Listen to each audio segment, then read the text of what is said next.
వాళ్ళ ఘనంగా స్వాగతం పలికిన ఖమ్మం జిల్లా మా తమ్ముళ్ళందరికీ మా చెల్లెళ్ళందరికీ ధన్యవాదాలు. మరి ఈరోజు పత్రికా సమావేశానికి హాజరైన పాత్రికేయ మిత్రులందరికీ కూడా హృదయపూర్వకంగా నమస్కారాలు. ఈరోజు ఉమ్మడి ఖమ్మం జిల్లాలో ఆనాడు సోదరులు మాజీ శాసనసభ్యులు బానోత్ మదన్ లాల్ గారు మరణించినప్పుడు నేను దేశంలో లేను. అందుకే వారి కుటుంబాన్ని తొందరగా కలిసే అవకాశం లేకుండా పోయింది. కర్మకు హాజరు కావాలి ఆ రోజు 8వ తారీఖు నాడు. కానీ దురదృష్టవశాత్తు అదే రోజు శాసనసభ్యులు మాగంటి గోపీనాథ్ గారు మరణించడం, వారి అంత్యక్రియలు అదే రోజు ఉండడం వల్ల కర్మ కార్యక్రమానికి కూడా ఆ రోజు రాలేకపోయాం. అందుకే ఈరోజు వచ్చి వారి కుటుంబాన్ని, బానోత్ మంజుల గారిని, వారి కుటుంబాన్ని మొత్తం కలిసి పార్టీ తరఫున వారికి అన్ని రకాలుగా అండగా ఉంటాం. అన్ని రకాలుగా ఆ కుటుంబాన్ని పార్టీ ఆదుకుంటుంది, వారికి అండగా ఉంటుంది అని చెప్పి వారికి ధైర్యం చెప్పి ఇక్కడి నుంచి గౌరవనీయులు మా కొత్తగూడెం జిల్లా పార్టీ అధ్యక్షులు మాజీ శాసనసభ్యులు రేగా కాంతారావు గారి మాతృమూర్తి పరమపదించారు. వారిని పరామర్శించడానికి వెళ్ళాలి. మధ్యలో ఇవాళ ఇక్కడ ఖమ్మంలో ప్రత్యేకంగా ప్రెస్ మీట్ ఏర్పాటు చేయడానికి కారణం ఒకటే. రాష్ట్రంలోని యువతకి నా విజ్ఞప్తి, మత్తు పదార్థాలకి, డ్రగ్స్కి దూరంగా ఉండండి. పొరపాటున కూడా అలవాటు చేసుకోవద్దు. పొరపాటున కూడా అవి అలవాటు చేసుకుంటే జీవితాలు నాశనం అవుతాయి. నేను జీవితంలో ఎన్నడూ సిగరెట్ కూడా తాగని వ్యక్తిని. అట్లాగే మరి మీరందరూ కూడా తప్పకుండా డ్రగ్స్కి, మత్తు పదార్థాలకి దూరంగా ఉండాలని కోరుతా. రాష్ట్ర ప్రజలకు కూడా ఒక విజ్ఞప్తి, రేవంత్ రెడ్డి గారి స్పీచ్లకి, వార్తలకి, చిట్చాట్లకు కూడా దూరంగా ఉండండి నా విజ్ఞప్తి.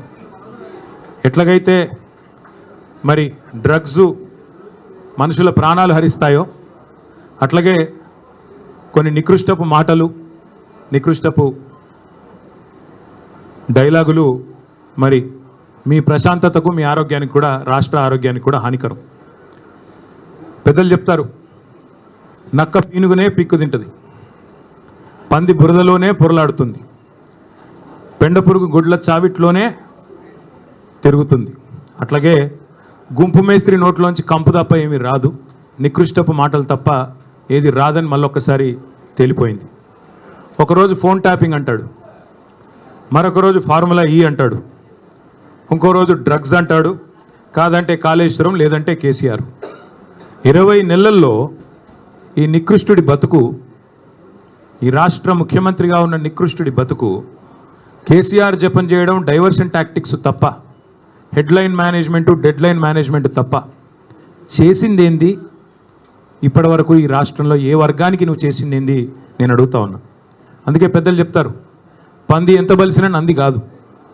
నువ్వు ముఖ్యమంత్రి కావచ్చు, ఇంకో 3 ఏళ్ళు ఉండొచ్చు, మురిపంగా డబ్బుల మూటలు దోచుకుంటూ ఉండొచ్చు, కానీ ఎన్నటికీ నీ బతుకు ఒక పెండ పురుగులోని పురుగు బతికే తప్ప నీది ఎన్నటికైనా కూడా కేసీఆర్ స్థాయి కానీ, ఆ ముఖ్యమంత్రి పదవికి ఉండే ఒక గౌరవాన్ని కానీ, గతంలో మహామహులు ఆ పదవిని అధిష్ఠించారు.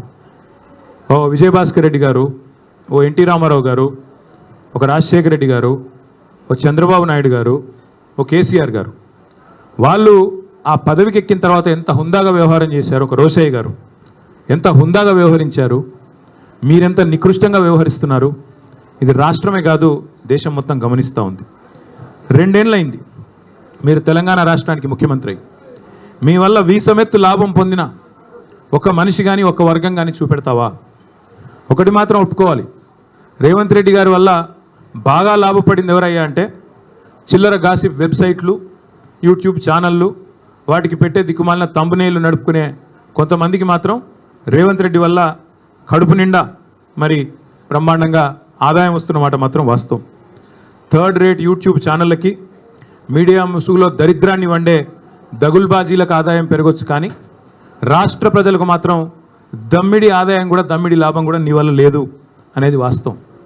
రోత వార్తలు, రోత డైలాగులతో ఇవాళ ఇష్టం వచ్చినట్టు మాట్లాడి చిట్చాట్ల పేరిట నువ్వు చీటింగ్ ఏదైతే చేస్తున్నావో ఈ రాష్ట్ర ప్రజల్ని జనం చీకొట్టే పరిస్థితి తెచ్చుకుంటా ఉన్నావు. టన్నుల కొద్ది కేసులు పెట్టాడు 20 నెలల్లో టన్నుల కొద్ది కేసులు. గుండు పిన్నంత ఆధారం అన్న దొరికిందా? ఉంటే కదా దొరికేదానికి, తప్పు చేస్తే కదా భయపడేదానికి. అందుకే నేను అనేది, చేతిలో పవర్ ఉంది నీకు, నువ్వే హోంమంత్రి, నువ్వే ముఖ్యమంత్రి, నీ కిందే మొత్తం వేల మంది పోలీసులు ఉన్నారు, మంది మార్బలం వ్యవస్థ అంతా నీకే ఉంది. ఏం తప్పు చూపెట్టినావు 20 నెలల్లో? ఏం పీకినావు? ఎంతసేపు లీకులు. అప్పట్లో ఏదో సినిమాలో ఆయన గ్రీకు వీరుడు అనేవాళ్ళు, ఈయన లీకు వీరుడు. లీకులు తప్ప, చిట్చాట్లు తప్ప నువ్వు పీకింది ఏంది, నువ్వు చేసింది ఏంది రాష్ట్ర ప్రజలకు కానీ రాష్ట్రంలోని ఏ వర్గానికి నువ్వు చేసింది ఏంది నేను అడుగుతా ఉన్నా. మేమేమి తప్పు చేయలేదు కాబట్టే ఇవాళ ఇంత ధైర్యంగా మొహమాటం లేకుండా దమ్ముంటే లై డిటెక్టర్ పరీక్ష పెట్టు, దమ్ముంటే లై డిటెక్టర్ పరీక్ష పెట్టు అని చెప్పిన మొట్టమొదటి రాజకీయ నాయకుడిని నేను. నీకుందా దమ్ము? ఓటుకు నోటు కేసులో నేను డబ్బులు తీసుకోలేదు లేదా ఇవ్వలేదు అని చెప్పే దమ్ము నీకుందా లై డిటెక్టర్ పరీక్షలో? మగాడివైతే, పిరికి సన్నాసివి కాకపోతే వస్తావా? ఉద్రం కూర్చుందాం, రాష్ట్ర ప్రజల ముందు లైవ్ కెమెరాల ముందు కూర్చుందాం, ఎవరేందో ప్రజలను తెలవమందాం. ఇద్దరి మీద ఉంది కదా ఏసీబీ కేసు, నీ మీదో కేసు ఉంది, నా మీదో కేసు ఉంది. నువ్వు మరి రా, ముందుకు రా అని కూడా సవాల్ చేసిన రాలా. పెడితే పెట్టాడు కేసులు, ఏదో ఫార్ములా ఈ అని, కమిషన్ అని, ఇదని అదని పెట్టాడు. దొంగ కేసు పెట్టినా అది కూడా పెట్టడం సరిగా రాదు ఈయనకి. అదే సినిమాలో చెప్తారు, బ్రహ్మానందం గారు దొంగ పాత్ర వేస్తాడు, వేసిన తర్వాత అందులో ఆయన చెప్తాడు, ఆ హీరో గారు, వీడు దొంగ కానీ దొరికిపోవడం వీడి స్పెషాలిటీ అంటాడు. అట్లాగే రేవంత్ రెడ్డి స్పెషాలిటీ ఏంటంటే దొరికిపోవడం, పనికి మళ్ళీ డైలాగులు కొట్టడం, మళ్ళీ వెంటనే దొరికిపోవడం. అందుకే నేను అనేది, మీకు రేవంత్ రెడ్డి గారికి నేను చెప్తా ఉన్నా, నువ్వు సీసీ కెమెరాల్లో దొరికిపోయిన చిల్లర దొంగవి. నీ బుద్ధి ముఖ్యమంత్రి అయినాక కూడా మారలా. చిట్ చాట్ల పేరిట్లో చీకటి భాగవతం ఎందుకు, చీకటి బతుకులు ఎందుకు? నేను అడుగుతా ఉన్నా, స్ట్రైట్గా మాట్లాడుకుందాం రా. నువ్వే డైలాగ్ కొడుతీవి కదా, కేసీఆర్ వస్తాడా, కేటీఆర్ వస్తాడా, రండి అన్నావు, నేను వచ్చిన. నువ్వు పారిపోయిన పిరికి సన్నాసివి. నీ సవాల్ స్వీకరించి నేను వస్తే మాట మీది నుండి తప్పుకుని పారిపోయిన పిరికి సన్నాసివి ఇవాళ చీకటి భాగవతాలు, చీకటి డైలాగులు, మీడియా మిత్రులతో చిట్ చాట్ల పేరిట డ్రామాలు ఎందుకు? ఇప్పుడు కూడా మళ్ళీ అడుగుతున్నా, ఎక్కడ పెడతావో పెట్టు చర్చ, వస్తాను. నువ్వు ఎక్కడంటే అక్కడ పెట్టు. అసెంబ్లీ అంటాడు, అసెంబ్లీలో మైక్ కట్ చేయకుండా చూద్దాం. నువ్వే చెప్పుకున్నావు కదా ఒక పత్రికకు పోయి, ఆ చెంప ఈ చెంప వాయిస్తున్నారు అసెంబ్లీలో అని. భయం నీకు, ఎందుకంటే నీకు రచ్చ చేయడం తెలుసు తప్ప చర్చ చేయడం తెలీదు. రచ్చ చేయమంటే, ఇష్టం వచ్చిన బూతులు మాట్లాడమంటే, గుడ్లు బీకి గోటీలాడతా, పేగులు తీసి మెడలో వేసుకుంటా అనే పనికి మాలిన డైలాగులు కొట్టమంటే, పాత చింతకాయ పచ్చడి లాంటి డైలాగులు అవి వస్తాయి. ఎక్కడికి రమ్మంటావు చెప్పు? జూబ్లీహిల్స్ ప్యాలెస్కి రమ్మంటావా? నీ కొడంగల్ కోటలోకి రమ్మంటావా? నేను నీలాగా పారిపోయే పిరికి పందని కాదు. నువ్వు ఏ చర్చకు ఏ విషయంలో ఎప్పుడన్నా సరే రెడీగా ఉన్నావు. ఎందుకంటే మేము పోరాటాల పార్టీగా పోరాటాల నుంచి వచ్చిన వాళ్ళం తప్ప నీలాగా బ్యాగులు మోసి సద్దులు మోసి వచ్చిన వాళ్ళం కాదు. మరొకసారి చెప్తున్నా, ఇదివరకు చెప్పా, మళ్ళొకసారి చెప్తున్నా. ఇదివరకు ఒక ఆయన ఇట్లాగే బీజేపీ ఆయన పనికి మాలిన మాటలు మాట్లాడితే, ఈ టెస్ట్ పెట్టుకుంటావు, ఆ టెస్ట్ పెట్టుకుంటావు అంటే, ఏం టెస్ట్ పెడతావో పెట్టుకోరా, బొచ్చిమంటే బొచ్చిస్తా, ఏది ఇమ్మంటే అది ఇస్తా అని చెప్పాను. నువ్వు ఏ టెస్ట్ పెట్టినా దానికి నేను రెడీ. మరి నేను అడుగుతా ఉన్నా రేవంత్ రెడ్డిని, ఆయన కుటుంబ సభ్యులకు కూడా అడుగుతా ఉన్నా, నేను ఆయన కుటుంబ సభ్యులకి విజ్ఞప్తి చేస్తూ ఉన్నా, రేవంత్ రెడ్డి గారి కుటుంబ సభ్యులకి, కాన్వాయ్లో తిరగడం, సెటిల్మెంట్లు చేయడం, బెదిరించి చందాలు గుంజుకోవడం ఇది ఒకటే కాదు. ముఖ్యమంత్రి గారి కుటుంబం మీరు, మీవాడు ఒక మానసిక రుగ్మతతో బాధపడతా ఉన్నాడు. ఎప్పుడు బట్టలు చింపుకొని రోడ్ల మీద పిచ్చోళ్ళలాగా పరిగెడతారని మేము కూడా కంగారు పడతా ఉన్నాం. చూపెట్టండి డాక్టర్లకి, వాటాల సంగతి తర్వాత చూసుకోవచ్చు. ముందు పిచ్చోడైపోయి బట్టలు చింపుకొని రోడ్ల మీద పరిగెత్తేలాగా ఉన్నాడు. మరి ఆ దరిద్రం రాష్ట్ర ప్రజలు చూడకముందే దయచేసి ఒక మానసిక ఆసుపత్రికి తీసుకొని పోయి చూపెట్టాలని చెప్పి నేను కోరుతా ఉన్నా. ఇంకొకటి నేను రాష్ట్ర ప్రజలకు కూడా విజ్ఞప్తి చేస్తూ ఉన్నా, ఈ మధ్యన ఒక అలవాటుగా మారిపోయింది. ఏ ఆధారము లేకపోయినా, ఏ అధికారిక ప్రెస్ మీట్ లేకపోయినా, అధికారిక స్టేట్మెంట్ లేకపోయినా, ఇదిగో పులి అంటే అదిగో తోక, ఇదిగో ట్యాపింగ్, ఈ హీరోయిన్ ఆ హీరోయిన్, ఈయన డ్రగ్గులు వాడాడు, ఆయన డ్రగ్గులు వాడాడు, ఒక్కడంటే ఒక్కడు ఈ రాష్ట్ర ప్రభుత్వంలో కానీ ఈ రాష్ట్ర అధికార యంత్రాంగంలో కానీ అధికారికంగా ఏమైనా చెప్పారా? ఏంది గాసిప్సు, ఏంది నాన్సెన్సు? ఎవరన్నా మీకు వచ్చి ఫలానా వాడు తప్పు చేశాడని చెప్పారా ఇప్పటికీ? ఇది ట్యాపింగు, అది కుంభకోణం, ఇది లంబకోణం, అది డ్రగ్స్, ఇవేనా? ఇంకా 6 గ్యారెంటీలు మర్చిపోదామా? 420 దొంగ హామీలు మర్చిపోదామా? ఆడబిడ్డలకు ఇస్తానన్న 2500 మర్చిపోదామా? ముసలోళ్ళకి ఇస్తానన్న 4000 పెన్షన్లు మర్చిపోదామా? రైతులకు ఇస్తానన్న బోనస్ మర్చిపోదామా? ఇదిగో పులి అదిగో తోక అని వదంతులు పట్టుకునే రోజు మనం అందులో ఒత్తుకుంటూ కూర్చుందామా ఫోన్లో? ఈ తమ్మునేలు ఆ తమ్మునేలు, వీడు ఇట్లా అంట వాడు అట్లా అంట. ఈయన ఇంకా మనకు కావాల్సింది ఈ గాసిప్స్ అడిక్షన్ కూడా. ఈ గాసిప్స్ ఏవైతే ఈ వదంతులు ఈ రూమర్స్ ఏవైతే ఉన్నాయో వీటి అడిక్షన్ కూడా ఈ రేవంత్ రెడ్డికి పట్టుకున్నది. ఓ పిచ్చోడ్లాగా మాట్లాడుతూ ఉన్నాడు. ఆ జూబ్లీ ప్రాంతం ఉంటుంది హైదరాబాద్లో, అక్కడ కిట్టి పార్టీలు జరుగుతూ ఉంటాయి. మధ్యాహ్నం కొంతమంది బాగా డబ్బున్నోళ్ళు కిట్టి పార్టీలు చేసుకొని వీళ్ళ గురించి వాళ్ళ చెవులు కొరుక్కోవడం, వాళ్ళ గురించి వీళ్ళ చెవులు కొరుక్కోవడం, అది జరిగేది. ఈయన కూడా అట్లాంటి కిట్టి పార్టీ ఆంటీ ఈయన రేవంత్ రెడ్డి గారు. ఎక్కడో ఎవడో చెప్పింది అదే నిజం అనుకుని భ్రమించి దాన్ని మళ్ళీ 10 మందిని పోగేసుకొని మీడియాని పోగేసుకొని చిట్ చాట్ల పేరిట చిల్లర మాటలు మాట్లాడే నికృష్టుడు రేవంత్ రెడ్డి. నేను అందుకే అంటా ఉన్నా, నువ్వేదో వాగావు కదా నేను డ్రగ్స్ బిగ్స్ అని. దమ్ముంటే మగాడివైతే బయటికి వచ్చి పత్రికల్లో మాట్లాడు, నువ్వే ముఖ్యమంత్రి, నువ్వే హోంమంత్రి, ఏం ఆధారం ఉందో పెట్టు. అంతేగాని ఒక దొంగలాగా నీకు అలవాటైన పని చీకట్లో కూర్చొని 10 మందితో ఒకటి చెవులో కూడా కొరుక్కొని పనికిమాలిన మాటలు మాట్లాడుతూ టైంపాస్ చేయకు. ఇంకొక మాట కూడా అడుగుతా ఉన్నా నేను, ఈ శవాల మీద పేలాలు ఏరుకోవడం ఏంది నాకు అర్థం కాదు. ఎవరో చనిపోతే దుబాయ్లో దాన్ని నాకంట కట్టడం ఏంది? నీ బొంద ఏమైనా జ్ఞానం ఉందా నీకు? అసలు ఏం మాట్లాడుతున్నావు? రాష్ట్ర ముఖ్యమంత్రివా లేకపోతే శవాల మీద పేలాలు ఏరుకునే దౌర్భాగ్యుడివా? నేను అందుకే అంటా ఉన్నాను, నీకు దమ్ముంటే ఆధారం బయట పెట్టు. దమ్ముంటే ఏ టెస్ట్ చేస్తావో చెయ్యి. దమ్ముంటే నీ దగ్గర ఏం ఆధారం ఉందో పెట్టు. లేదా ఈ కిట్టి పార్టీ ఆంటీ లాగా ప్రతిరోజు వీళ్ళ చెవు కొరికి వాళ్ళ చెవు కొరికి హెడ్లైన్లు మేనేజ్ చేసి మీడియాను మేనేజ్ చేసి ఎక్కువ రోజులు బతకలేవు. ఇంకో మాట నేను అడుగుతా ఉన్నా, నేనేదో అంటా ఉన్నాడు, నేనంట కోర్టుకు పోయి స్టే తెచ్చుకున్నా అంట. కోర్టు ఏం చెప్పింది తెలుసా రేవంత్ రెడ్డిని? ఇట్లాగే పిచ్చిబాగుడు వాగుతుంది. నేను చెప్పేది ఈరోజు కాదు, 2021లో ఇట్లాగే సన్నాసి మాటలు మాట్లాడినాడు, డ్రగ్స్ గిగ్స్ అని. నేను కోర్టుకు పోయి పనికిమాలిన మాటలు మాట్లాడుతున్నాడు ఆధారం లేకుండా అని కోర్టుకు పోతే కోర్టు ఏం చెప్పింది తెలుసా? చెత్త మాట్లాడితే చెప్పు తీసుకొని కొడతామని చెప్పి ఇంజంక్షన్ ఆర్డర్ ఇచ్చింది. దాన్ని స్టే అంటాడు. ఈ మూర్ఖుడికి ఇంజంక్షన్ ఆర్డర్ తెలియదు, స్టే తెలియదు. చెత్త మాటలు మాట్లాడితే చెప్పు తీసుకొని కొడతా అని కోర్టు చెప్పింది, నేను కాదు. బుద్ధి జ్ఞానం ఉంటే ఆ ఇంజంక్షన్ ఆర్డర్ ఇంకా ఉంది. నువ్వు ముఖ్యమంత్రివి. ఒక థర్డ్ రేట్ చిల్లరగాడిలాగా బజార్లో పోయే చిల్లర పంచాయతీలాగా చెయ్యకు. ఇంకో మాట అంటాడు, నేనేదో లోకేష్ని కలిసినట్టు అర్ధరాత్రి పోయి. మేమేం చేసినా బాజాప్తా చేస్తాం, బేజాప్తా చేయాల్సిన కర్మ మాకు లేదు. అయినా నాకు తెలియక అడుగుతా, లోకేష్ ఏమైనా నీ లెక్క అంతర్రాష్ట్ర దొంగనా? లోకేష్ ఏమైనా నీ లెక్క సంచులు మోసినోడా? లోకేష్ ఏమైనా నీ లెక్క చదువు రానోడా? కలిస్తే తప్పేంది? ఒకవేళ కలవలేదు కలిస్తే తప్పేంది? అయినా నాకు తెలియక ఇంకో మాట అడుగుతా, పక్క రాష్ట్ర మంత్రి యువకుడు, నాతో డెఫినెట్గా సత్సంబంధాలు ఉన్నాయి, ఇద్దరం కూడా ఫ్రెండ్లీగా ఉంటాము, కలవలేదు కానీ కలిస్తే తప్పేంది? నాకు తెలియక అడుగుతా. అయినా మీ పెద్ద బాసు చంద్రబాబు కొడుకే కదా, నేను ఏదో గూండానో దావుద్ ఇబ్రాహింనో చీకట్లో కలిసినట్టు డైలాగులేంద్రా హౌలా.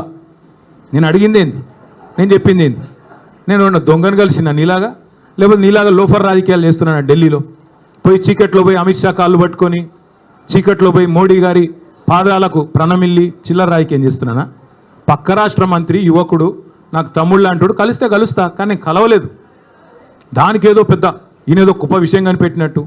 ఆయన నాకు తెలియక అడుగుతా, పాలన గురించి తెలుసుకోవాలంటే మమ్మల్నే కలుస్తారు బీఆర్ఎస్లను, దోపిడీ గురించి తెలుసుకోవాలంటే నిన్ను కలుస్తారు. ఆయన నన్ను కలిస్తే నీకేం నొచ్చింది? ఆయన నన్ను కలిసినా నీకేం బాధ అవుతుంది? నాకు అట్లా తెలియక అడుగుతా. నేనేమంటున్నా అంటే, ఈ చిల్లర మాటలతోని ఎన్ని రోజులు టైంపాస్ చేస్తావు? ఇంకెన్ని రోజులు ప్రజలు ఇవాళ ఆగం చేసే ప్రయత్నం చేస్తున్నావు? అసలు నిన్న రేవంత్ రెడ్డి గారు ఎందుకు మాట్లాడండి పనికి మాలిన మాటలు?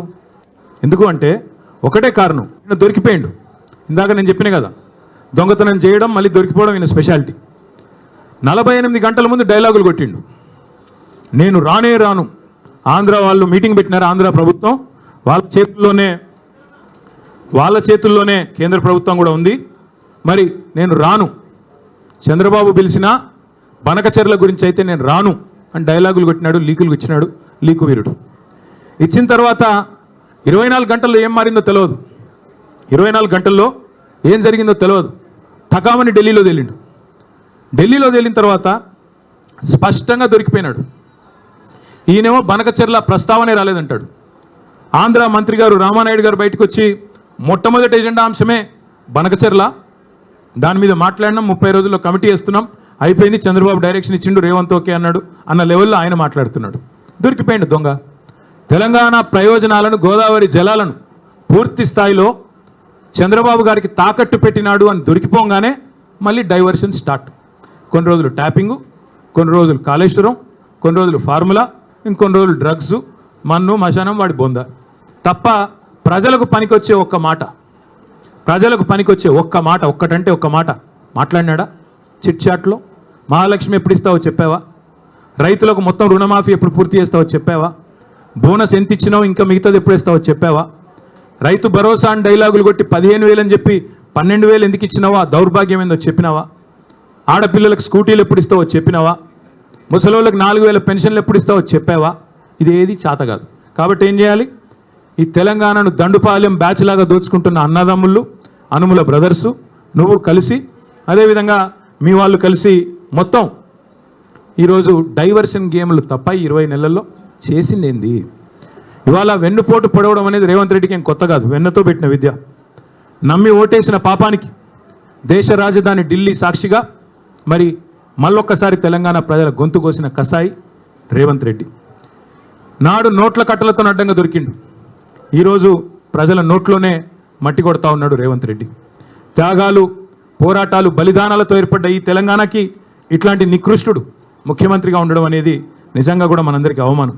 కేసీఆర్ గారి ప్రభుత్వంలో 10 ఏళ్ళు ఇదే ఖమ్మం జిల్లాలో కానీ మిగతా ఉమ్మడి జిల్లాల్లో కానీ రైతు పొలంలో నీళ్లు ఉండాలి కానీ రైతు కళ్ళల్లో కన్నీళ్ళు ఉండకూడదని చెప్పి ఒక కమిట్మెంట్తో ఇక్కడ సీతారామ ప్రాజెక్టు కట్టినా, భక్త రామదాస్ కట్టినా, కాళేశ్వరం కట్టినా, పాలమూరు రంగారెడ్డి ఎత్తిపోతల పథకం కట్టినా, చెరువులు బాగు చేయడానికి మిషన్ కాకతీయ, ఇక్కడికి వచ్చేటప్పుడు కూడా లక్కారం చెరువు, అక్కడ పెద్ద ఆర్చ్ మీద రాస్తుంది మిషన్ కాకతీయ లక్కారం చెరువు అని.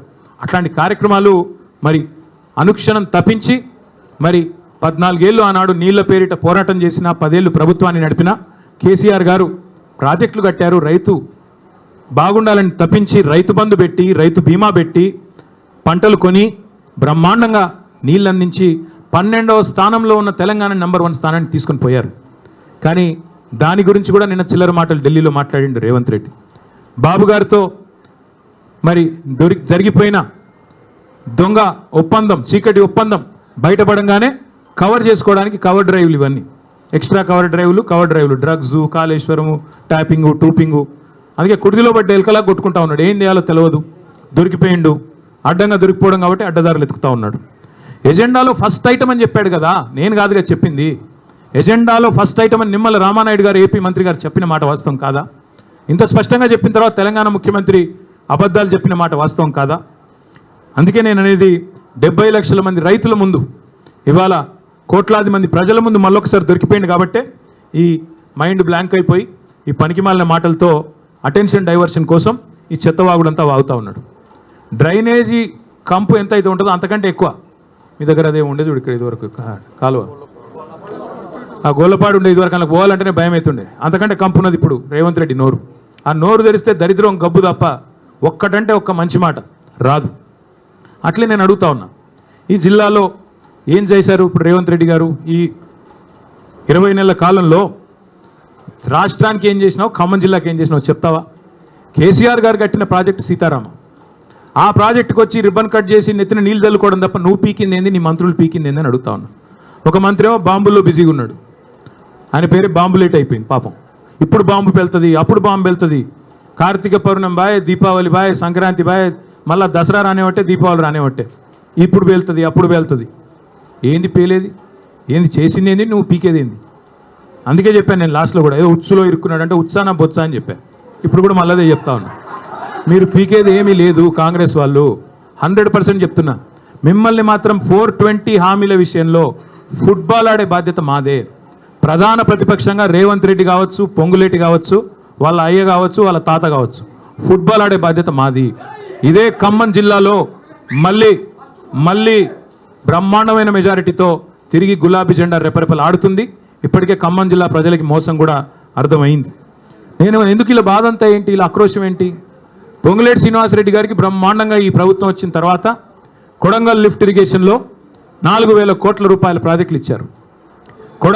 అదేవిధంగా ఎంత అద్భుతమైన బంధం అంటే బడే బాయ్ చోటే బాయ్ బంధం, బీజేపీ కాంగ్రెస్ బంధం ఎంత దృఢమైన బంధం అంటే పొంగులేటి ఇంటి మీద ఈడీ రైడ్ అయ్యి సంవత్సరం అయింది ఇప్పుడు దగ్గర. ఇటు పొంగులేటి మాట్లాడాడు, అటు ఈడీ వాడు మాట్లాడాడు. ఇప్పటికి నేను 10 సార్లు అడిగాను, ఏం దొరికిందయ్యా అంటే వీళ్ళు మీడియా వాళ్ళు వేశారు. మీరు పొంగులేటి ఇంట్లోకి నోట్ల కట్టలు కౌంట్ చేయడానికి మెషిన్లు పోతున్నాయని రాశారు, స్క్రోలింగ్లు, బ్రేకింగ్లు. మరి ఏమైంది? ఎవరు అడగరే? వస్తలేడా ఖమ్మానికి? అడగబుద్ధి అయితే లేదా? రాయరా? అడగరా? అట్లాగే అటు ఆయన ఈడీ ఆయన చెప్పడు, ఇటు ఈయన చెప్పడు, పొంగులేటి చెప్పడు. ఏం దొరికిందా అంటే ఎన్ని 100 కోట్లు దొరికినాయి, ఎక్కడ పోతున్నాయి ఇవన్నీ, ఎక్కడ పోతున్నాయో మాకు తెలుసు. నీళ్ళేమో చంద్రబాబుకు, నిధులేమో రాహుల్ గాంధీకి, తెలంగాణ ప్రజలకు మాత్రం బూడిద. చేసింది ఏంది 20 నెలల్లో? ఇవాళ ఈ సివిల్ సప్లైస్ కుంభకోణం కానీ, అట్లాగే కొడంగల్ లిఫ్ట్ ఇరిగేషన్లో మీరు కేకును కోసినట్టు ఎంత బ్రహ్మాండంగా ఒక కంపెనీని ఈస్ట్ ఇండియా కంపెనీ అన్నాడు రేవంత్ రెడ్డి ఇదివరకు. ఆ కంపెనీకే ఇవాళ కొడంగల్ లిఫ్ట్ ఇరిగేషన్ ఆయన సొంత కాన్స్టిట్యున్సీలో సగం, ఇంకో సగం పొంగులేటి శ్రీనివాసరెడ్డి గారికి. అట్లాగే మిస్ వరల్డ్ అని ఒక కాంటెస్ట్ పెట్టాడు ఈ అందగాడు. ఇంకా మా జగదీష్ రెడ్డి గారిని పట్టుకొని నిన్నగాక మొన్న 3 ఫీట్లు ఉన్నాడు అంటున్నాడు. ఈయన పెద్ద అమితాబ్ బచ్చన్ అన్నట్టు. తిప్పి కొడితే నువ్వు 3 ఫీట్లు లేవు, నువ్వే పెద్ద పోటుగాడు లాగా ఆయన 3 ఫీట్లు, ఈయన డైలాగులు. అరే మనది మనం మర్చిపోతే ఎట్లా? కొద్దిగా ఎత్తు కుర్చీలో కూర్చోగానే అంత టెంపర్ వస్తుందా? కొద్దిగా టెక్నికల్ ప్రాబ్లమ్స్ ఉన్నాయి నీకు కూడా. ఎత్తు షూస్ వేసుకొని ఎత్తు కుర్చీలో కూర్చోగానే పెద్దోడు అయిపోతావా? అమితాబ్ బచ్చన్ అయిపోతావా? నేను అదే అడుగుతానా. ఈరోజు మిస్ వరల్డ్ అని పెట్టాడు ఈయన. మిస్ వరల్డ్ అని పెడితే ఏమైంది? అందులో ఒక అమ్మాయి మిస్ ఇంగ్లాండ్. కాంగ్రెస్ వాళ్ళ దౌర్భాగ్యం వల్ల 2 కాంగ్రెస్ నాయకులు నన్ను వేధించారు, ఒక వేశ్యలాగా చూశారు. ఇంత నికృష్టమైన ప్రభుత్వం ఎక్కడా లేదని ఒక ఆడపిల్ల, వేరే దేశపు అమ్మాయి, ఆడకూతురు దరిద్రం అని చెప్పి మధ్యలో వెళ్ళిపోయింది. కనీసం యాక్షన్ తీసుకున్నావా? కనీసం రాష్ట్ర పరువు అంతర్జాతీయంగా మంటగలిపినందుకు ఆడకూతులకు క్షమాపణ చెప్పావా? నీదో ప్రభుత్వం, నువ్వో ముఖ్యమంత్రి. రోత మాటలు, నికృష్టపు డైలాగులు తప్ప, వైఫల్యాలు దాచుకోవడానికి ఈ నికృష్టం తప్ప ఇంకోటి ఏంది? నేను ఇంకొకటి అడుగుతా ఉన్నా. కొన్ని బాకా పత్రికలు, ఆయన ఊ అన్నా తుమ్మినా దగ్గినా ఓహో ఆహా అని రాసే బాకా పత్రికలు, ఎందుకంటే వాళ్ళు ఆడిచ్చినట్టు ఆడుతున్నాడు ఈయన. జుట్టు మొత్తం వాళ్ళ చేతుల్లో పెట్టుకొని వాళ్ళు ఎట్టు తిరగమంటే అటు తిరుగుతున్నాడు, వాళ్ళకేం రాసి ఇవ్వమంటే ఇస్తున్నాడు. కాబట్టి వాళ్ళని అడ్డం పెట్టుకుని ఈయన నా మీద పెద్ద పెద్ద రాతలు రాసుకో. పక్కాగా చెప్తున్నా, శిశుపాలుడు కూడా 100 తప్పుల దాకా బతికాడు. నీకు కూడా టైం వచ్చింది. తప్పకుండా నీ నికృష్ట మాటలు, నీ దిక్కుమాలిన ఐడియాలజీతో మరి నువ్వు ఎన్ని డైలాగులు కొట్టినా కొంతమందిని కొంతకాలం మోసగించవచ్చు, కానీ అందరినీ ఎల్లకాలం మోసగిస్తాననుకుంటే కుదరదు. 10 ఏళ్లలో కేసీఆర్ గారు ఖమ్మానికి ఏం చేశారు అని ఒక సన్నాసి అంటాడు. ఏం చేశారా? 10 ఏళ్లలో కేసీఆర్ గారు చేసింది ఏమంటే, ఒకసారి గుర్తు తెచ్చుకోండి. 2014లో ఖమ్మం పట్టణం ఎట్లా ఉండే, 23లో ఎట్లా అయింది? ఖమ్మంలో ఎన్ని మెడికల్ కాలేజీలు ఉండే ప్రభుత్వ ఆధ్వర్యంలో 2014కు పూర్వం కాంగ్రెస్ పరిపాలన ఉన్నప్పుడు? తర్వాత ఎన్ని వచ్చినాయి? ఖమ్మంలో ఐటీ హబ్ ఉండేదా? ఖమ్మంలో రోడ్లు ఎట్లా ఉండేది? ఖమ్మంలో ఇక్కడుండే మీ చెరువులు ఎట్లా ఉండేది? మీ గోళ్ళపాడు కాలు ఎట్లా ఉండేది? ఒక్కసారి గుర్తు తెచ్చుకోండి. కొత్తగూడెం జిల్లా చేయడమే కాదు, 2 మెడికల్ కాలేజీలు ఇవ్వడమే కాదు, సీతారామ ప్రాజెక్ట్ లాంటి అద్భుతమైన ప్రాజెక్టు, జిల్లాలోని ప్రతి ఇంచుని ప్రతి అంగుళాన్ని తడిపే ప్రాజెక్టే కాదు. ఇవాళ ఖమ్మానికి కేసీఆర్ గారు చేసినంతగా ఎవరైనా చేశారా? ఒక్కసారి గుండె మీద చేసుకొని చెప్పమని నేను కోరుతా ఉన్నా. అట్లాగే నేను రేవంత్ రెడ్డిని అడుగుతా ఉన్నా, సూటిగా అడుగుతా ఉన్నా. దమ్ముంటే మగాడు అయితే చెప్పు, నీ సీటుకు ఎవడెసరు పెడతాడో అని చెప్పి ఇవాళ డిప్యూటీ సీఎం బట్టి విక్రమార్క, అదేవిధంగా రెవెన్యూ మంత్రి పొంగులేటి, అట్లాగే ఉత్తమ్ కుమార్ రెడ్డి ఇరిగేషన్ మంత్రి, వీళ్ళ ఫోన్లు నువ్వు ట్యాప్ చేయట్లేదా? ఈరోజు చెప్తావా? నీ మనవాడి మీద ఒట్టేసి చెప్తావా బయటకు వచ్చి, నేను వీళ్ళ ఫోన్లు ట్యాప్ చేయట్లేదని? రాష్ట్రంలో వేలాది ఫోన్లు ట్యాప్ చేస్తున్నమాట వాస్తవం కాదా? చెప్తావా? లై డిటెక్టర్ ముందు కూర్చొని చెప్తావా? మగాడు అయితే రా, బయటకు వచ్చి ఒట్టేసి చెప్పు దమ్ముంటే. చేసేది దౌర్భాగ్య పనులు, గలీజ్ పనులు, మీదికెళ్ళి పెద్ద పెద్ద మాటలు. ఒక గల్లీ రౌడీలాగా ఢిల్లీకి పోయి సిల్లీ మాటలు మాట్లాడిన ముఖ్యమంత్రికి నేను ఒకటే చెప్తా ఉన్నా. 50 సార్లు పోయావు ఢిల్లీకి దాదాపుగా, ఇంకోసారి అయిపోతే 50, హాఫ్ సెంచరీ. 50 పైసలు వచ్చినాయి నువ్వు 50 సార్లు పోతే. పోవడం, చీకట్లో మోడీ కాళ్ళు పట్టుకోవడం, చీకట్లో అమిత్ షా కాళ్ళు పట్టుకోవడం, రాహుల్ గాంధీ ఏమో దేక్తలేడు, నిన్ను అపాయింట్మెంట్ ఇస్తలేడు. ఇక ఈయన నా గురించి మాట్లాడతాడు. నేను చర్చకు రారా అయ్యా, నీ సవాలు నేను స్వీకరిస్తున్నా అంటే పారిపోయాను. మళ్ళీ నన్ను అంటాడు నేను పారిపోయిన పిరికి పందని అంటాడు. పారిపోయి ఢిల్లీలో దాక్కున్నది నువ్వు, నేను కాదు. సొంత ఛాలెంజ్ని కూడా స్వీకరించలేవు నువ్వు. నేను ఇంకొక మాట కూడా అంటా ఉన్నా, నీకు ఎప్పుడు నువ్వు ఎప్పుడు కావాలంటే అక్కడ చర్చకు మేము రెడీ. నీ బాధల్లో ఏంటంటే హామీలు అమలు చేయలేవు, నీ వల్ల కాదు, చర్చించే దమ్ము లేదు. ఒక్కరు ఎక్కడన్నా ఒక ఆడబిడ్డతో మాట్లాడు, నాతో కాదు పర్లేదు. 2500 రూపాయలు వస్తుందా? 4000 పెన్షన్ వస్తుందా? తులం బంగారం వస్తుందా? నువ్వే కదా డైలాగ్ కొడుతీవి. కేసీఆర్ ఉన్నప్పుడు కళ్యాణ లక్ష్మి పెళ్ళైన 2 నెలలకు వస్తుంది, నేను లగ్నపత్రిక పెట్టుకోగానే ఇస్తా అని చెప్తీవి కదా, ఎక్కడన్నా ఒక్కరికి వచ్చిందా? అందుకే ప్రజలకు కూడా నేను విజ్ఞప్తి చేస్తా ఉన్నా, ఈ పనికిమాలిన వితండవాదాలు పట్టించుకోబాకండి. అట్లాగే ఇంకొక మాట కూడా నేను చెప్తా ఉన్నా, ఈ దగుల్బాజీలు చేసే లుచ్చా రాజకీయాన్ని కూడా తప్పకుండా తిప్పికొట్టాలి. గాసిప్స్ ద్వారా, చిట్చాట్ల ద్వారా, తంబునేల్స్ ద్వారా చేసే వికృత రాజకీయం, నికృష్ట రాజకీయాన్ని తప్పకుండా నిలదీయాలి, నిగ్గదీయాలి. 420 హామీలు ఏమైనాయని చెప్పి తప్పకుండా అవసరమైతే రానున్న రోజుల్లో గల్లాబట్టి అడిగే రోజులు కూడా వస్తాయి. 6 గ్యారంటీలు అమలు అవుతున్నాయి, పక్కా అవుతున్నాయి, 100% అవుతున్నాయి. ఏంటి 6 గ్యారంటీలు? ఒకటి, ఫస్ట్ గ్యారంటీ అనుముల సోదరుల కోసం భూదందాలు గ్యారంటీ బ్రహ్మాండంగా చేస్తున్నారు.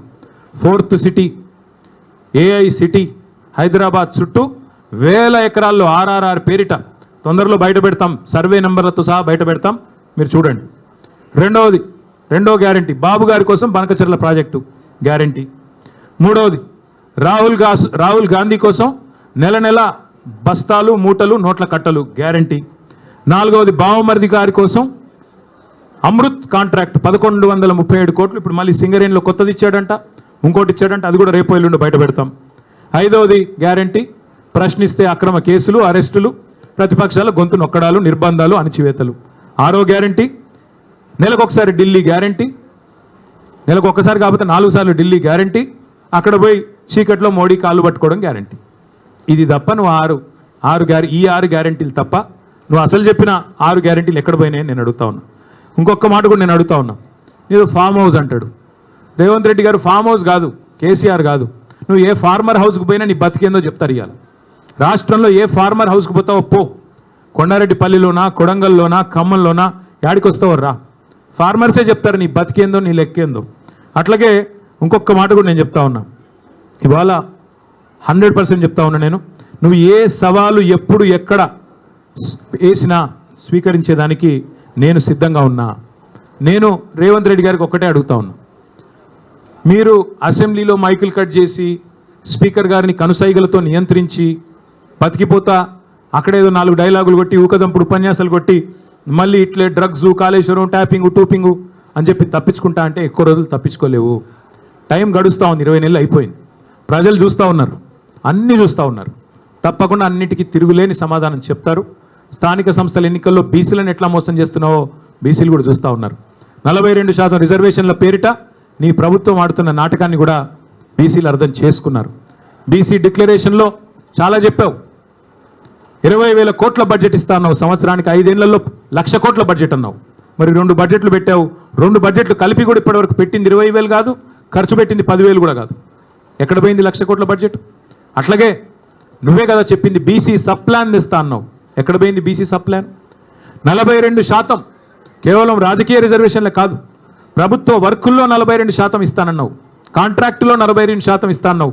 ఒక్క కాడ నన్ను ఇచ్చినావా? కనీసం నీ కొడంగల్లో ఇచ్చినావా? చూపెడతావా? మరి నీ చేతిలో ఉన్నదేమో ఇవ్వవు. నీ చేతుల్లో ఉన్న కొన్ని మంత్రివర్గంలో 42% మంత్రులు ఉన్నారా బీసీలు? మరి నీ చేతుల్లో ఉన్నది ఇవ్వవు, నీ చేతుల్లో ఉన్న బడ్జెట్లో రూపాయి పెట్టవు, నీ చేతుల్లో 42% కాంట్రాక్ట్లో ఇచ్చేది ఉంటే అది ఇవ్వవు, నీ చేతుల్లో 42% మంత్రులు ఇచ్చేది ఉంటే అది ఇవ్వవు, నీ చేతుల్లో బీసీ సబ్ ప్లాన్ పెట్టే అధికారం ఉంటే అది చెయ్యవు. నీ చేతుల్లోనే ఇన్ని పెట్టుకొని చేయకుండా కేంద్రం చేతుల్లో ఉన్న రిజర్వేషన్లు నేను చేస్తున్నా అని చెప్పి నువ్వు నమ్మించి ఒక కాగితం ఇస్తే నమ్మడానికి బలహీన వర్గాల సోదరులు ఇవాళ చైతన్యం లేరువారు అనుకుంటా ఉన్నావా? అందరికీ అన్నీ అర్థమైనాయి. పెద్దలు నేను జస్టిస్ ఈశ్వరయ్య గౌడ్ గారు చెప్పారు, హైకోర్టు జడ్జిగా పనిచేసిన పెద్ద ఆయన, ఇది చెల్లదు అని స్పష్టంగా చెప్తున్నారు. మరి రాష్ట్రంలో ఉన్న వాళ్ళందరికీ అర్థమవుతున్నది. అందుకే నేను అనేది రేపు స్థానిక సంస్థల్లో తప్పకుండా మంచి ఫలితాలు వస్తాయి. నువ్వు బనకచెర్ల పేరిట బాబు గారికి ఏదైతే గురుదక్షిణ చెల్లించుకుంటున్నావో దీన్ని మేము తీవ్రంగా వ్యతిరేకిస్తూ ఉన్నాం. తెలంగాణ హక్కు తేలాలి. బాబు గారు చెప్తున్నారు, చంద్రబాబు నాయుడు గారు మిగులు జలాల్లో వాడుకుంటే ఇబ్బంది ఏంటి అంటున్నారు. వాస్తవం ఏంటి? నా దగ్గర మొత్తం వివరాలున్నాయి, మళ్ళీ ఒకరోజు మాట్లాడతాను. ఎందుకంటే ఇవాళ ఆయన తిట్లకు నేను కౌంటర్ తిట్లు తిట్టాల్సి వస్తుంది. నాకు ఇష్టం ఉన్న తిట్లు తిట్టడం కానీ నాకు కూడా తప్పట్లేదు అప్పుడప్పుడు ఇట్లాంటివి. ఇవాళ బనకచెర్ల విషయంలో మా పార్టీ విధానం ఒకటే, తెలంగాణ హక్కు నికర జలాల్లో మొదటి నుంచి 1486 టీఎంసీల నికర జలాల్లో మా ప్రభుత్వం ఉన్నప్పుడు 968 టీఎంసీలు తెలంగాణ వాటా అని నిర్దిష్టంగా మేము గోదావరి అవార్డు ప్రకారం, గోదావరి నది మీద వేసిన ట్రైబ్యునల్ ఇచ్చిన అవార్డు ప్రకారం మేము స్పష్టంగా రాష్ట్ర ప్రజలకి, కేంద్రానికి చెప్పాం. అట్లాగే మిగులు జలాలు ఏవైతే 3000 టీఎంసీలు ఉన్నాయో అదే దామాషా ప్రకారం మాకు 1950 టీఎంసీల నీళ్లు మిగులు జలాల్లో కూడా మాకు రావాలి తెలంగాణకి. అది ముందు కేంద్రంతో ఒప్పించండి మీరు. బాబు గారి చేతుల్లో ఇవాళ కేంద్రం ఉంది. కేంద్ర ప్రభుత్వం కనుక ముందుకొచ్చి మిగులు జలాల్లో తెలంగాణ వాటా 1950 టీఎంసీలు అని స్పష్టంగా అధికారికంగా సాధికారంగా ప్రకటించి నికర జలాల్లో కూడా 968 టీఎంసీలు గోదావరిలో తెలంగాణకు ఉన్నాయని చెప్పి ప్రకటించిన తర్వాత ఆంధ్రప్రదేశ్ గతంలో ఏవైతే అభ్యంతరం చెప్తూ ఉత్తరాలు రాసిందో సీతారామ ప్రాజెక్టు మీద, సీతమ్మ సాగర్ మీద, అట్లాగే సమ్మక్క బ్యారాజ్ మీద, అట్లాగే కాళేశ్వరం మీద అవన్నీ ఉపసంహరించుకుంటే అప్పుడు తెలంగాణకి న్యాయం జరుగుతుంది తప్ప ఈ రకంగా ఇష్టానుసారంగా ఏ అనుమతి లేకుండా, ఒక్క అనుమతి ఉందా? గోదావరి రివర్ మేనేజ్మెంట్ బోర్డు అనుమతి ఉందా బనకచెర్లకి? పోలవరం ప్రాజెక్ట్ అథారిటీ అనుమతి ఉందా? సెంట్రల్ వాటర్ కమిషన్ అనుమతి ఉందా? అపెక్స్ కౌన్సిల్ అనుమతి ఉందా? ఏ అనుమతి లేకపోయినా నేను కట్టుకుంటా, ఎందుకంటే రేవంత్ రెడ్డి జుట్టు నా చేతుల్లో ఉంది, మోడీ జుట్టు నా చేతుల్లో ఉంది అని ఎవరు అనుకున్నా తెలంగాణ ప్రయోజనాల విషయంలో ఇంకెవరన్నా రాజీ పడవచ్చు, ఇంకెవరన్నా చీకటి మంత్రాంగాలు చేయొచ్చు, కానీ మేము మాత్రం చేయం. మేము ఆంధ్ర ప్రజలకు వ్యతిరేకం కాదు, ఆంధ్ర రైతాంగానికి ఎంత మాత్రం వ్యతిరేకం కాదు, కానీ తెలంగాణ హక్కులు తేలాలి. గోదావరి జలాల్లో, నికర జలాల్లో మళ్ళీ చెప్తా ఉన్నా నేను 1486 టీఎంసీల్లో మొదటి నుంచి తెలంగాణ ప్రభుత్వం వాదిస్తున్నది కేసీఆర్ గారి నాయకత్వంలో 968 టీఎంసీలు మా ప్రాజెక్టులు అని చెప్తున్నాం. అది తేల్చండి ముందు. అట్లాగే మిగులు జలాలు 3000 టీఎంసీలు ఉంటే అందులో దామాషా ప్రకారం మాకు 1950 టీఎంసీలు రావాలి. అవి తేల్చి సాధికారంగా కేంద్ర జల సంఘం డిక్లేర్ చేస్తే తప్పకుండా అప్పుడు మాట్లాడచ్చు. గతంలో మీరు పెట్టిన అభ్యంతరాలు ఉపసంహరించుకుంటే మాట్లాడచ్చు. అంతేగాని ఈ సానుభూతి డైలాగులు కుదరవు. మిగులు జలాలు వాడుకుంటే ఇబ్బంది ఏంటి, మిగులు జలాలు వాడుకుంటే ఇబ్బంది ఏంటి అంటే మీరు అన్ని ఉల్లంఘనలకు పాల్పడి ఏ అనుమతి లేకపోయినా ప్రాజెక్టులు కడతాం, బడితున్నోడిదే బర్రె అంటే అది కుదరదు. మీరే కదా ఉత్తరాలు రాసింది కాళేశ్వరానికి వ్యతిరేకంగా, మీరే కదా ఉత్తరాలు రాసింది సమ్మక్క సాగర్కి వ్యతిరేకంగా, మా సీతారామ ప్రాజెక్టు ఖమ్మం జిల్లాకు వ్యతిరేకంగా. ఇలా మళ్ళీ మీరు సానుభూతి కోసం మాట్లాడతారంటే కుదరదు. మీ శిష్యుడు తాకట్టు పెడతాడేమో తెలంగాణ ప్రయోజనాలు, కానీ కేసీఆర్ నాయకత్వంలోని మేమెవరూ కూడా తెలంగాణ ప్రయోజనాల విషయంలో, రైతాంగ ప్రయోజనాల విషయంలో రాజీ పడం. తప్పకుండా ఈ విషయంలో కేంద్ర ప్రభుత్వాన్ని కూడా నిలదీస్తాం. రేవంత్ రెడ్డి తప్పు చేస్తే మరొక ఉద్యమాన్ని కూడా అవసరమైతే తీసుకుంటామని చెబుతూ మీ అందరికీ మళ్ళొకసారి ధన్యవాదాలు, నమస్కారాలు. Thank you. జై తెలంగాణ.